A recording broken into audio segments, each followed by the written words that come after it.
श्रावण महिना आहे त्याचा इतिहास काय आहे? श्रावण मास. आता तुम्ही जो प्रश्न विचारलेला आहे त्याच्यामध्ये इतिहास हा शब्द वापरलेला आहे, त्यामुळे इतिहासातच आपण जाऊया. श्रावण ह्या शब्दाचा मूळ धातू श्रू. श्रू, श्रवणे.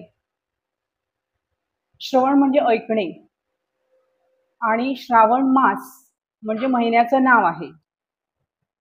आपल्याकडे पंचांगानुसार 12 अधिक 1 महिना म्हणजे 13 महिने असतात. ते 13 महिने कसे, तर 3 वर्षे 12 महिने आणि पुन्हा 1 वर्ष अजून एक एक्स्ट्रा महिना असतो, म्हणजे 13 महिना होतो, ज्याला आपण अधिक मास असे म्हणतो, किंवा इंग्लिशमध्ये आपण ज्याला लीप इयर म्हणतो, एकच दिवस एक्स्ट्रा असतो.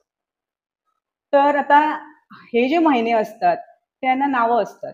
जसं आता श्रावण महिन्याला श्रावण महिना, तसे प्रत्येक महिन्याला नावं असतात. ती नावं कशावरून ठेवतात, तर ते नक्षत्रावरून.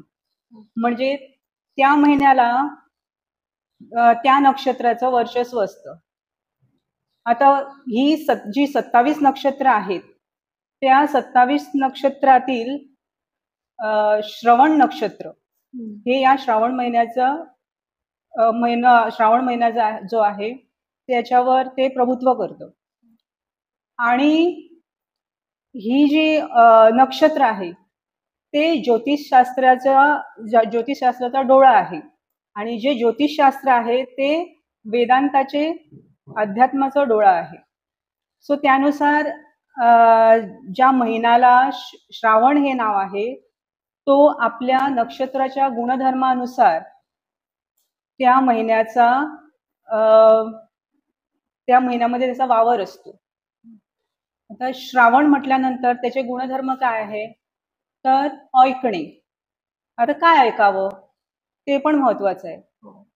त्यामुळे जो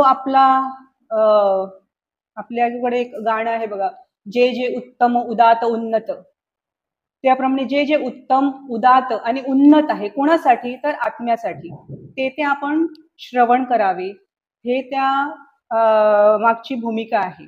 हा त्याचा इतिहास आहे. दुसरी बाजू आहे ज्योतिषशास्त्रामध्ये, तर जो श्रवण जे नक्षत्र आहे त्याचा स्वामी सोम आहे. सोम म्हणजे चंद्र, आणि चंद्राची देवता आहे शंकर. त्यामुळे शिवतत्वाची खूप त्याला महत्व आहे, अनन्यसाधारण महत्व आहे.